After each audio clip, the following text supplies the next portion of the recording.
Hi, this is George Alger. Welcome to today's segment of Our Ventura TV. Today, we're going to be talking about some hard choices for the Ventura economy. And our guest expert is Bill Frank, who's a newsletter editor for VREG. Welcome, Bill. And what is VREG? Hi, George. Well, thank you for having me. VREG, we're a citizens group of volunteers that monitor the city government. We keep an eye on how the city spends our tax dollars, and we report on it. Very cool. Now, what is this about the economy and hard choices in Ventura? Well, we're facing some hard choices. I mean, most of your viewers are going to be aware of this already, that the economy is impacting every part of our lives. You can't shut down California's economy, the fifth largest in the world, and not have some repercussions. And it's going to have repercussions across the board, not only for the individuals like the viewers, but also for our city governments. And that's where we come in. We tie it all together, taking a look at the city government and some of the challenges that it's going to face and how that's going to impact the citizens of the city of Ventura. Good. So let's get into some specifics here. What would be some of the hard choices we're facing? Well, the city council, first and foremost, needs to be aware that the city's economy is fragile anyway. Number one, top of mind for me, is the fact that the city has not gotten over the Thomas fire from December of 2017. I mean, here we are over 2 years later, and many of the houses that burned aren't rebuilt at this point. There were 535 houses that burned. And today, as of November 2019, the last time that the city reported statistics on this, only 42 houses had been rebuilt out of 535. Only 308 building permits had even been issued out of 535 burned houses. So there are families out there that have a double whammy. They're suffering from the effects of the Thomas fire, and now they're getting slapped up with the effects of the COVID-19 virus as well. Bill, as a quick question on that, do you happen to know if let's say the slowness of that rebuilding is due to the city or the state or some combination? Well, there are multiple factors. It's not just the city, the state. People who are burned out have to, of course, get a contractor together. They have to get an architect together. They have to have their plans reviewed and approved by the city. Now, the city has certain guidelines that it adheres to, plus there are state guidelines that the city also has to adhere to.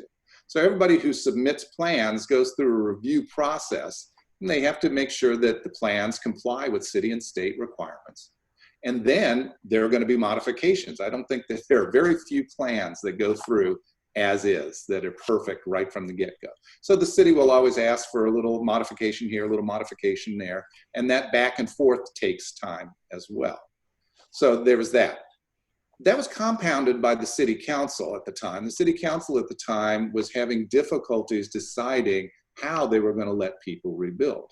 You know, there were ordinances in place that didn't exist in the 1960s and 70s when many of those houses were first built.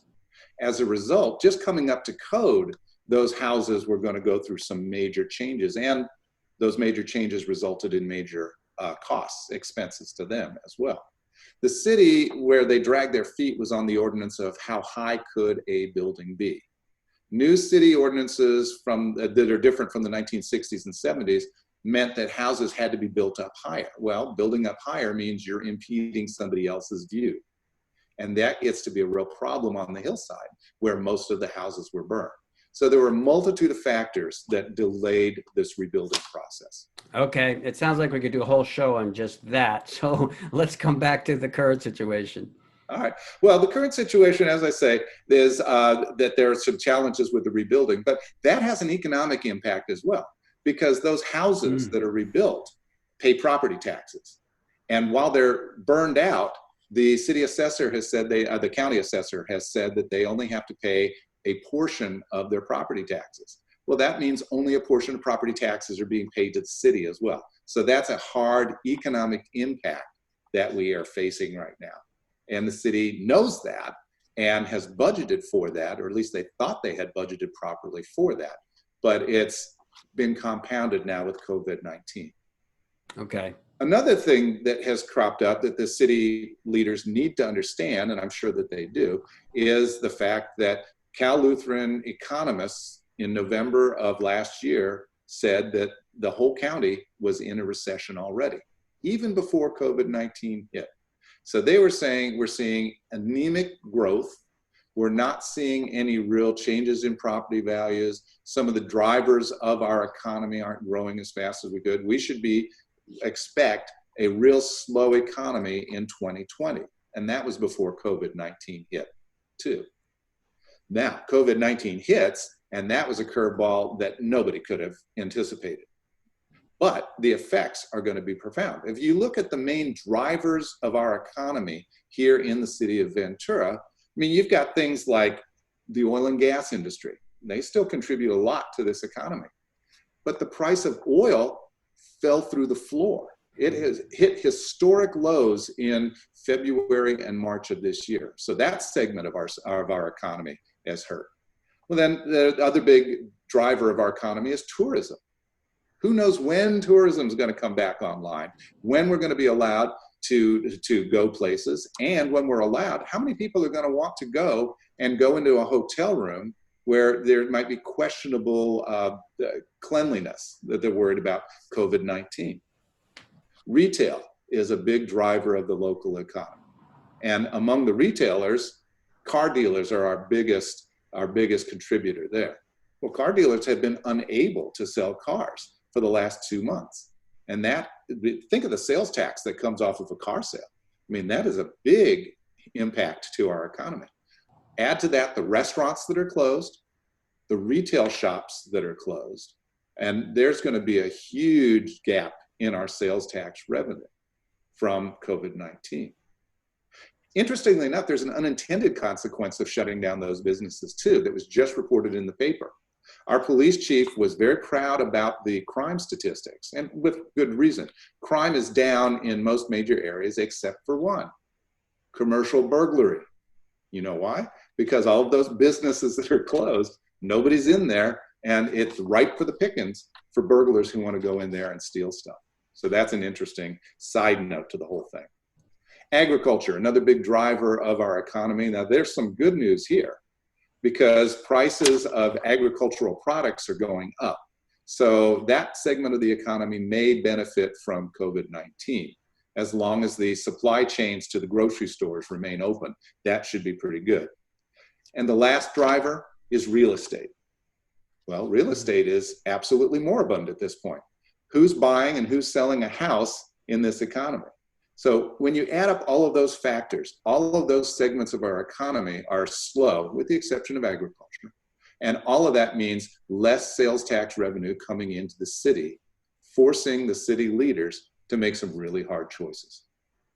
It looks pretty dire, Bill, and I imagine these points are applicable to most of the cities around Ventura County as well, other than those not impacted by the fire.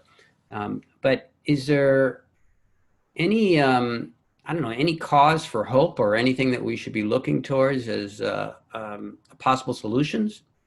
Well, the solutions to this are going to require some real creativity on the parts of all city leaders. And you hit the nail on the head. Ventura is not the only city that's impacted by this.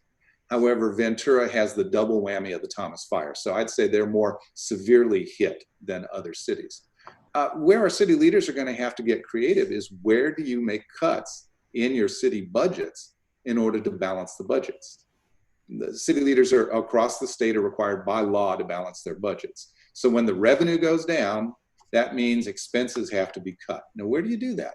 That's the hard part right there. In the case of Ventura specifically, 65% of our general fund, our budget, is devoted to personnel and public safety. That's a huge percentage, meaning only 35% is for things like paving the streets, trimming the trees, all of those kinds of things, fixing the sidewalks, all of the things that you would expect a city to do.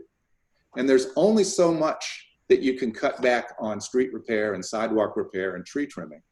You're gonna have to make some hard choices. Who is going to, how many people do you need in city government? How many police officers do we need? How many firefighters do we need?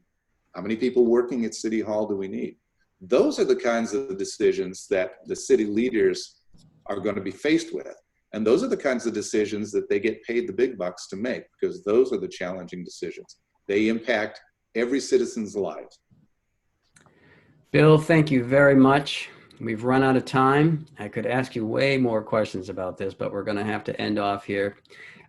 Could you sneak in the website where viewers can go to for more information? Sure. If people are interested, they go to our website, www.VREG that's VREG Ventura.org. It's .org, not .com. All right. Once again, thank you very much, Bill. I'm going to end off here. This is George Alger signing off for this segment of Our Ventura TV. Until we meet again.